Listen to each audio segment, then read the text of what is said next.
والسلام على أشرف الأنبياء والمرسلين أما بعد. Yang sama-sama saling hormati ونعوذ بالله من شرور أنفسنا ومن سيئات أعمالنا من يهده الله فلا مضل له ومن يضلله فلا هادي له أشهد أن لا إله إلا الله وحده لا شريك له وأشهد أن سيدنا ونبينا محمدا عبده ورسوله فقد قال سبحانه وتعالى في كتابه العزيز بعد أعوذ بالله من الشيطان الرجيم بسم الله الرحمن الرحيم أقم الصلاة لدلوك الشمس إلى غسق الليل وقرآن الفجر إن قرآن الفجر كان مشهورا. وقال النبي صلى الله عليه وسلم أول ما يحاسب به العبد يوم القيامة الصلاة إن صلحت سائر عمل وإن فسدت سائر عمل. صدق الله العظيم وصدق رسوله النبي الكريم ونحن على ذلك من الشاهدين والشاكرين والحمد لله رب العالمين. Saya memuliakan para alim ulama, para asatidz, wabil khusus kepada Pak Ustadz Khairuddin Adik Tiang, kemudian Bapak Sekdes, orang tua, para pemimpin ini, Mami, sama bijak. Singkatnya hadirin dan hadirat jamaah pengajian, salam temulan sekali Allah Subhanahu wa taala. Sebelum kita mulai pengajian ini, kita dewek atas nama pribadi mohon maaf lahir dan batin masih atau suasana lebaran kita, karena kita baru saja selesai menunaikan ibadah puasa. Mudah-mudahan puasa kita bulan kemarin ini kita diterima oleh Allah Subhanahu wa taala. Dan yang paling utama, mudah-mudahan puasa kita niki memberikan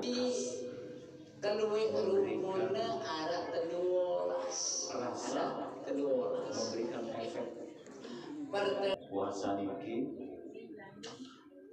bukan berarti kita tidak ada yang kita makan atau kita minum, tetapi karena semata-mata kita taat kepada Allah Subhanahu wa taala, pencipta kita.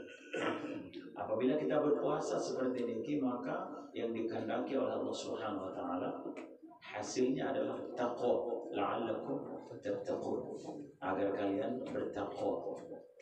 Ini yang dikehendaki. Takwa ada seapik-apik, ya. Ulama sampaikan takwa itu salah satu artinya adalah marah. Misal atau umpama orang-orang yang berjalan di antara duri dan onak, ya. Karena lamun lampa di duri ini harus hati-hati. Di antara duri ada sande genjah duri. Maksudnya dalam kehidupan ini, kalau kita sudah berpuasa, maka apa saja tindakan kita harus hati-hati, pikirkan dulu sebelum kita melangkah, sebelum kita berbicara, sebelum kita melakukan sesuatu, pikirkan. Kita akan semakin berhati-hati dalam makanan, minuman. Oke. Di bulan Ramadan ini kan mestinya bisa mengurangi nafsu makan, terutama nafsu minum. Cuman kita kebiasaan dalam puasa tiba niki, semua makanan, menu yang tidak ada di luar bulan Ramadan, maka begitu masuk bulan Ramadan, menunya semakin banyak. Ya, kolaknya. Kalau di luar bulan Ramadan jarang kita makan kolak. Ya enggak? Ada macam-macam, sudah es kelapa muda. Mestinya sekarang kita minum kalau ada. Nah, begitu kita keluar dari bulan suci Ramadan, ampura niki sana, maksud nenda ada sabdinde. Makanan itu jangan terlalu semua dimakan. Ya, kita jaga makanan kita. Karena satu teman tiang dari Australia, namanya Michael, setelah dia masuk Islam namanya Ibrahim. Ya, dia sebelum dia berangkat umroh, waktu niki beberapa tahun yang silam, dia datang ke tiang kasih dia ya semacam manasik lah. Kemudian dia bilang sebelum berangkat, dia bilang, Hadi, what you order for the present when I come back? kamu mau pesan apa hadiahnya nanti kalau saya balik dari Makkah? Dia bilang. Saya bilang, will you please try to find for me one kitab? Tafsir. Apakah Anda mau belikan saya nanti tafsir pulangnya? Saya bilang, what kind of tafsir? Dia bilang, tafsir apa? Saya bilang, carikan saya tafsir Durrul Mansur. Oke, ada satu kitab, ya namanya tafsirnya itu karangan Imam Suyuti, Imam Jalaluddin As-Suyuti. Ya, kitab tafsir ini kita menafsirkan Al-Quran dengan hadis dan athar dan perbuatan para sahabat. Dan alhamdulillah beliau selamat. Begitu beliau datang, maka dibawakan hadiahnya. Dan beliau sampaikan, ya, Diki, teman Tiang Diki, dia cerita sama Tiang mengenai makanan. Kita harus hati-hati dengan makanan, karena makanan ini membunuh katanya. Food kill us. Makanan itu membunuh kita. Maksudnya, lamun tuluy alus itu berkeluar Diki sakit, ya, membawa penyakit banyak. Ya, maka perlu makan sedikit, jangan terlalu banyak. Ini kalau kita Diki sedikit-sedikit makan. Sebentar-sebentar makan, ya kan, sedikit-sedikit makan. Tapi kalau sahabat dahulu sedikit makan, ya, bahkan sahabat-sahabat kita ini telur-jelur dia telur. Ya, Rasulullah SAW bercerita, ya, sering 3 hari 3 malam tidak ada makanan di rumah. Fatimah radhiyallahu anha, putri beliau, bercerita pernah di rumahnya Rasulullah SAW kita 3 kali purnama tidak pernah nyala asap, tidak ada asap di dapur. Di Nuh Meriah 3 kali purnama berarti itu 2,5 bulan. Di Nuh Meriah. Maka sahabat yang lain bertanya, apa kalau kita yang dimakan oleh Rasulullah SAW? Dia mengatakan sesuatu yang hitam dan sesuatu yang putih. Yaitu apa? Yang hitam itu kurma, yang putih itu air. Kalau kita, Masya Allah, 3 kali sejelur tuh keluar. Yang mokoh-mokoh lah. Kalau kita belajar ada mahfuzah, kitabnya kecil, di situ disebutkan kathirul akli yurithun naum. Banyak makan maka banyak mewarisi tidur. Dalam mulia dengan semangat dia luat tidur. Ya, banyak tidur. Makanya sulit bangun tahajud di malam hari karena terlalu banyak makan. Ya, ini sulit kita hindari. Bahkan Rasulullah bersabda, Siti Aisyah radhiyallahu anha, beliau sampaikan sebini Rasulullah SAW, bid'ah pertama yang dilakukan oleh umat Rasulullah SAW ini adalah makan kenyang.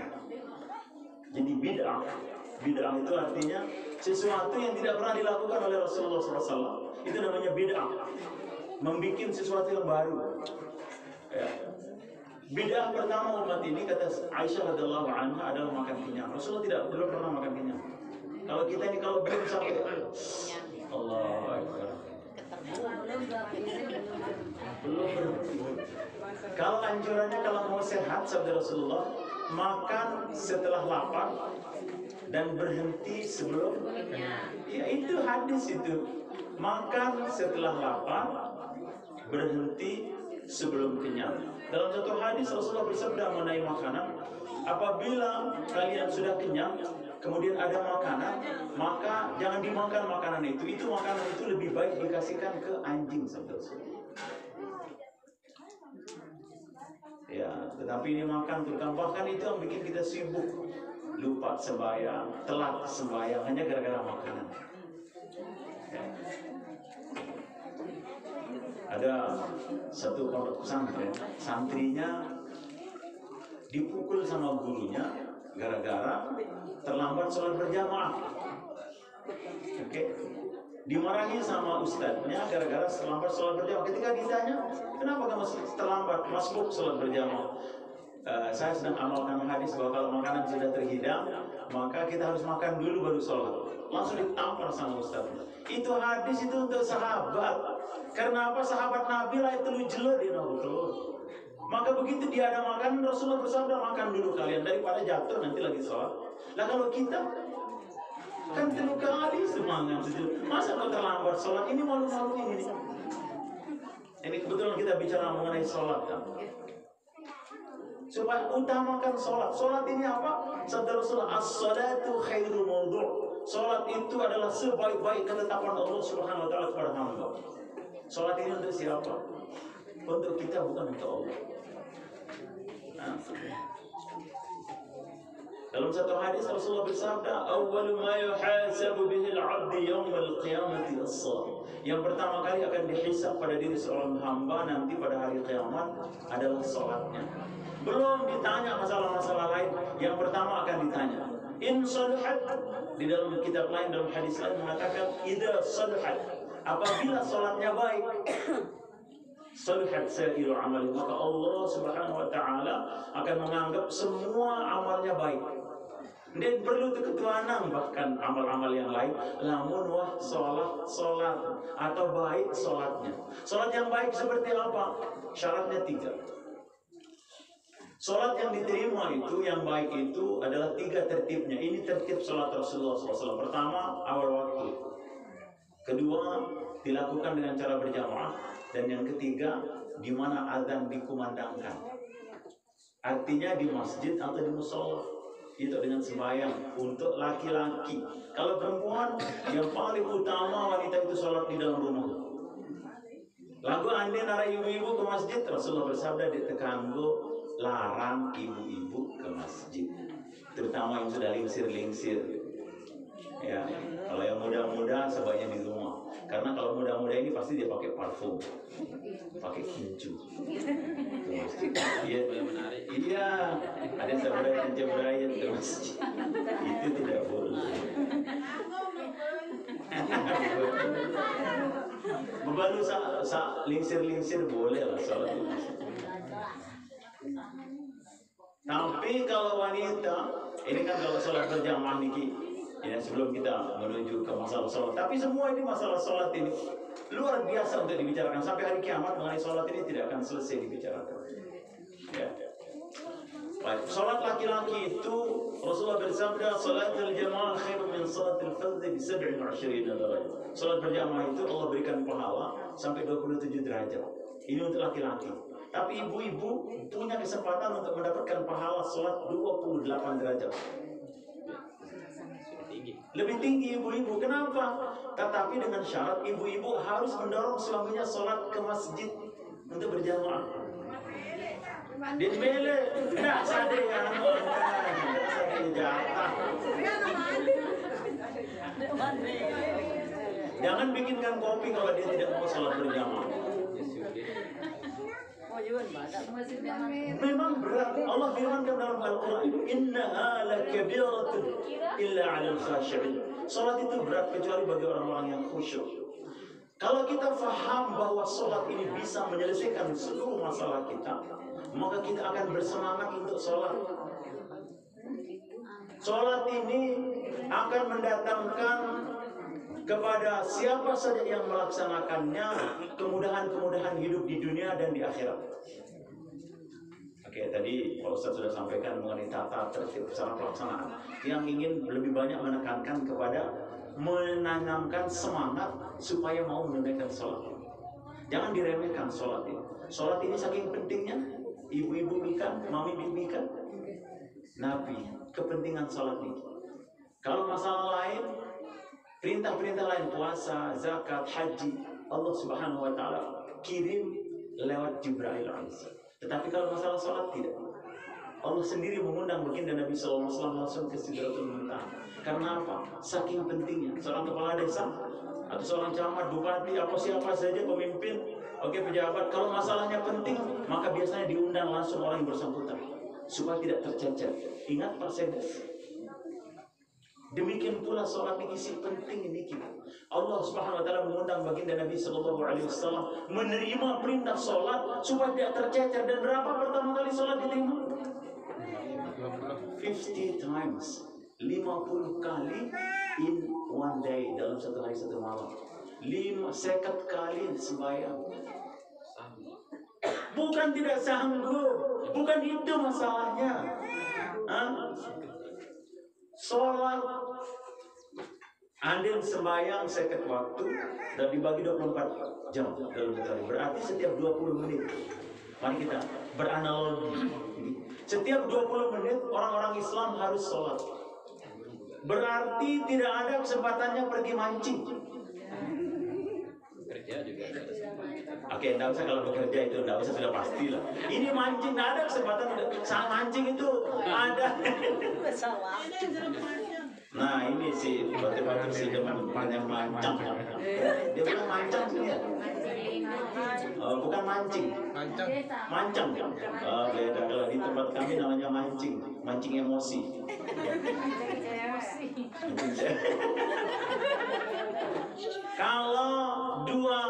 Kalau setiap 20 menit kita harus sholat, maka tidak bisa kita pergi ke pasar.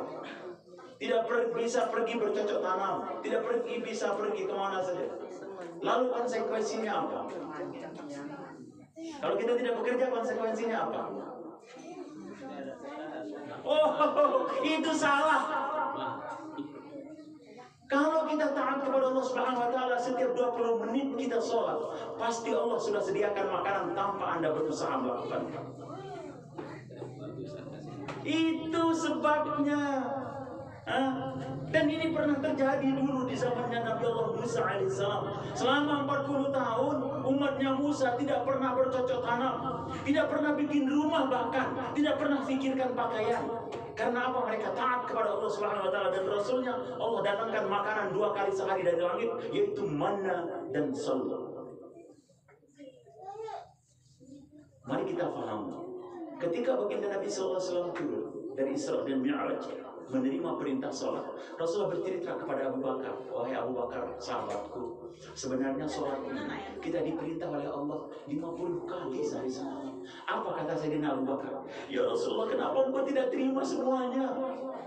Kalau kita kan kita bilang begitu, gak sanggup. Abu Bakar punya pikiran berbeda dengan kita. Makanya Abu Bakar satu-satunya manusia yang diberi julukan oleh Allah As-Siddiq, karena selalu membenarkan. Kalau saja engkau terima ya Rasulullah 50 kali sholat satu hari, maka tidak perlu capek-capek pergi tanam padi. Allah akan datangkan langsung padi makanan ke kita. Tidak perlu pergi tanam apa saja, tidak perlu. Apalagi mancing, no way, no need for you to go for fishing. Tidak perlu pergi mancing, ikan akan datang sendiri. Sebagaimana Allah dulu datangkan kepada kaumnya Bani Israel, kaumnya Musa, yaitu di setiap satu hari 2 kali Allah turunkan makanan dari langit, di pagi hari sekali dan di sore hari sekali. Namanya apa? Manna dan salwa. Apa itu? Manna itu adalah minuman sejenis sari madu, tetapi yang Allah kirim langsung dari surga. Dan salwa itu adalah sejenis burung. Dan burung itu banyak sekarang ada di dunia ini.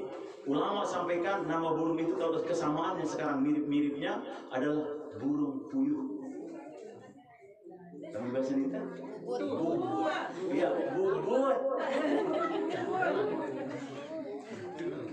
Jepret. Saya tidak tahu. Yang jelas mungkin bubut yang ada di hutan-hutan itu. Ya. Itu luar biasa makanan itu. Imam Nasai rahmatullah alaih riwayat hadis, beliau tidak pernah makan nasi, tetapi yang beliau makan 2 kali sehari adalah burung puyuh. Itu makanan utama beliau, sehingga beliau sangat kuat, kejantanannya luar biasa. Orang yang mau makan burung itu. Kalau mau yang kuat-kuat, bapak-bapak ini minta sama ibunya carikan burung puyuh. Ya telurnya boleh, tapi jangan dimakan sama cangkangnya ya. Telurnya itu keras soalnya. Baik, hadirin dan hadirat yang sama-sama dirahmati Allah SWT. Demikian utamanya sholat. Allah Subhanahu wa taala mengundang baginda Nabi sallallahu alaihi wasallam untuk menerimanya langsung supaya tidak tercecer. Tapi gara-gara Rasulullah SAW itu mampir di langit yang ke-6 jumpa sama Musa alaihissalam. Kan begitu ceritanya kalau kita baca kisah Isra dan Mi'raj. Mampir di langit ke-7, di situ Nabi Allah Ibrahim alaihissalam sedang merawat anak-anak bayi. Anak-anaknya orang Islam yang meninggal dunia sebelum akhir baligh. Ya, makanya kalau kita punya anak meninggal dunia sebelum akil balik, bolehlah bersedih tapi tidak boleh terlalu lama. Kita bersabar karena apa? Dia yang akan menolong kita nanti di akhirat. Satu orang ulama yang terkenal di masanya namanya Malik bin Dinar rahmatullah alaih. Malik bin Dinar rahmatullah alaih ini sebelumnya bukan orang saleh juga, ya bukan ulama. Beliau ketika dia ditanya, bagaimana kok kamu bisa mencapai derajat seperti ini menjadi seorang ulama? Maka beliau ceritakan Malik bin Dinar, saya dahulunya adalah seorang polisi.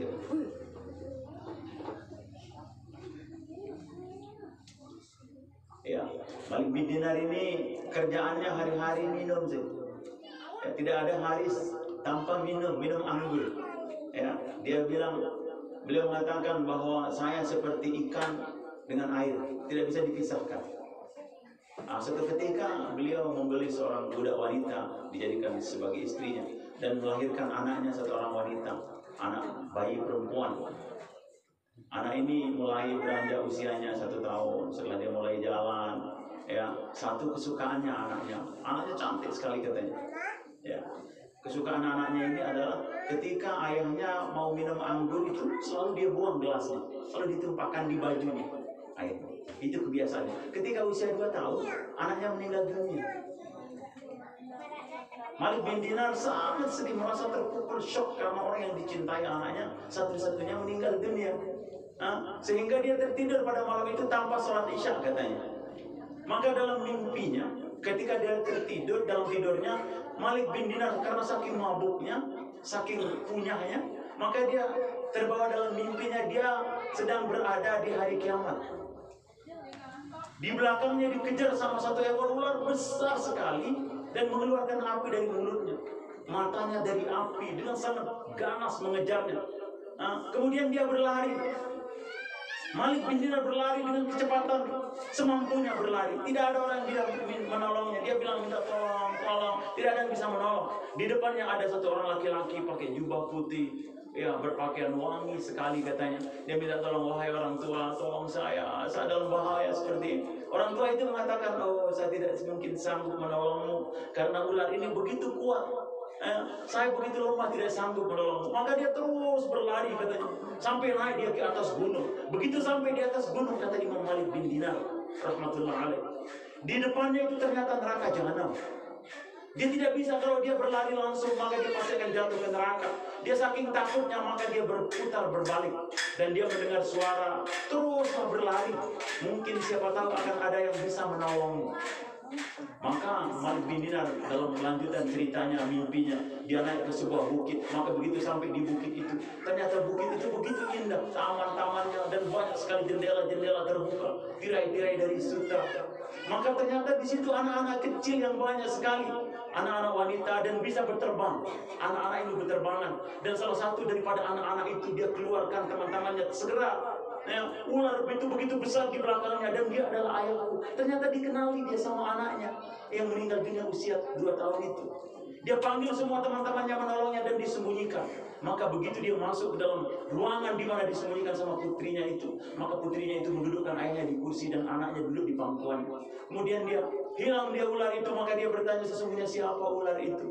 Maka putrinya mengatakan, wahai ayahku, ular yang ingin memakan engkau itu adalah perbuatan burukmu ya Allah, wahai ayahku. Sedangkan orang tua yang tadi berpakaian putih lemah itu adalah amal-amal agamamu yang tidak cukup kuat untuk menghadapi ular itu. Kemudian kamu ini bagaimana ceritanya kok kamu berada di sini? Maka putrinya mengatakan, saya adalah anak-anaknya dan kawan-kawan saya, anaknya orang-orang Islam yang meninggal dunia sebelum akil balik.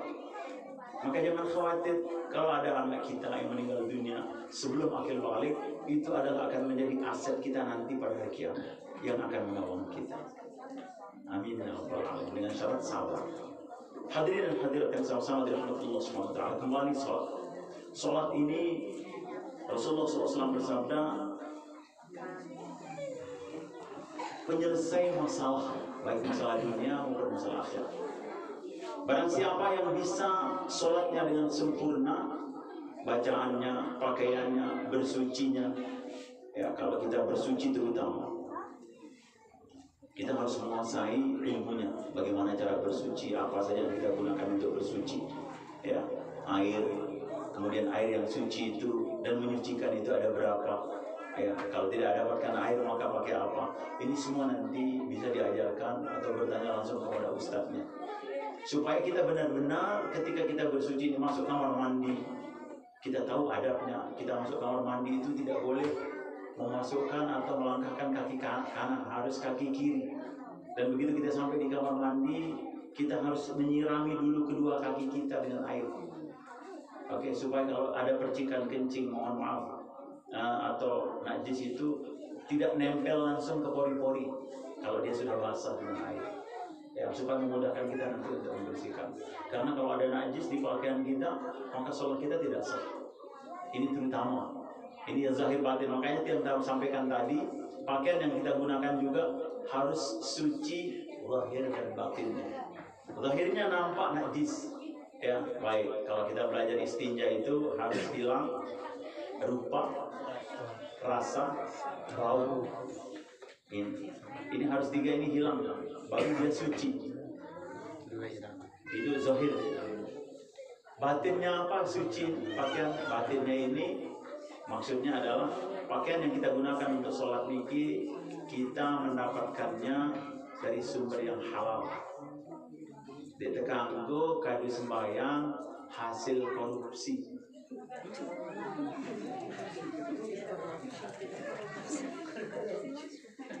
Korupsi niki sebenarnya mencuri, memaling, kalau bahasa Lampau. Sedihan kadu kata korupsi niki dia gunakan bahasa Inggris, corruption. Adik Sandi ngerti, kita menganggap remeh, kecil korupsi niki. Padahal itu pencuri, perampok gitu. Tidak boleh. Pakai pakaian untuk sholat saja tidak sah sholat. Maka penting untuk kita mengetahui pakaian yang kita pakai untuk sholat niki, kita harus tahu, benar-benar tahu bahwa itu bersumber dari sumber yang halal. Yang dari kita dapatkan yang paling bagus itu dari keringat kita sendiri. Ya.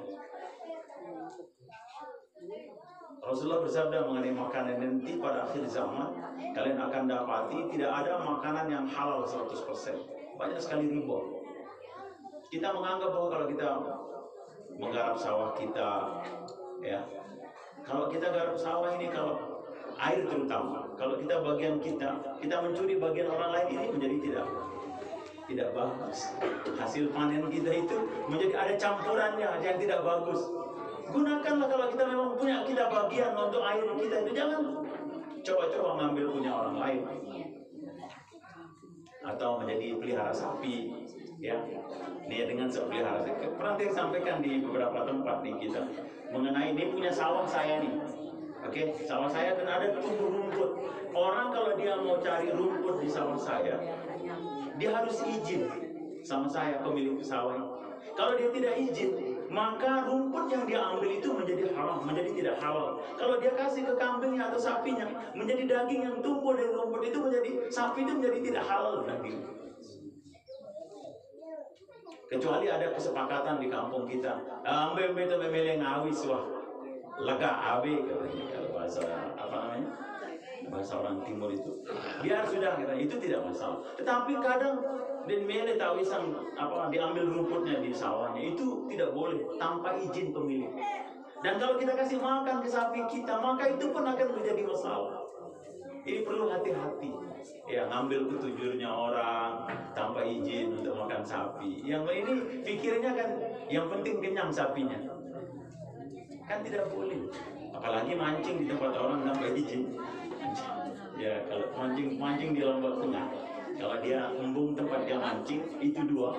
Oke, di berdekatan. Di sini dia bayar, di sini dia taruh juga mancingnya, tapi tidak dibayar. Kan itu pencurian juga.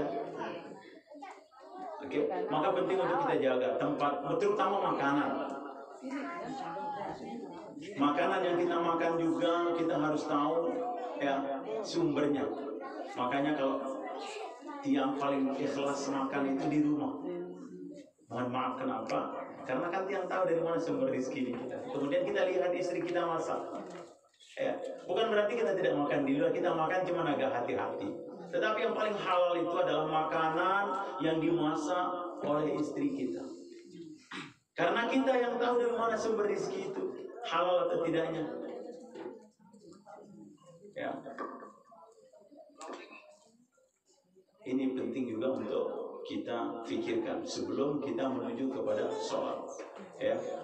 Sholat yang kita lakukan hari-hari ini, Allah Subhanahu Wa Taala akan menjadikan dia menjadi cahaya. Yang pertama kali akan dihisab nanti adalah sholat. Kalau baik sholatnya, maka amal-amal yang lain itu tidak diperdulikan. Karena kita ini Allah ciptakan sebenarnya ya untuk itu, ya, mengabdi kepada Allah Subhanahu Wa Taala. Iyyaka na'budu wa iyyaka nasta'in. Sembah kepada Allah baru kita minta. Ini kebalikan. Kita minta terus kepada Allah, tapi kita tidak pernah menyembah. Dipanggil sholat ke masjid 5 kali loh sehari. Ya. Yang punya teman orang Yahudi dulu namanya Zion. Kalau kami ngobrol-ngobrol, dia bilang begini, how close Muslim people with their Lord. Betapa dekatnya, kira-kira ngombe rapatnya dengan Islam, kanca nenek atau kanca Tuhannya. Dia bilang, kamu kok bilang begitu? Saya bilang, why? Saya bilang, sebab orang-orang Islam itu pergi datang menghadap kepada Tuhannya 5 kali sehari.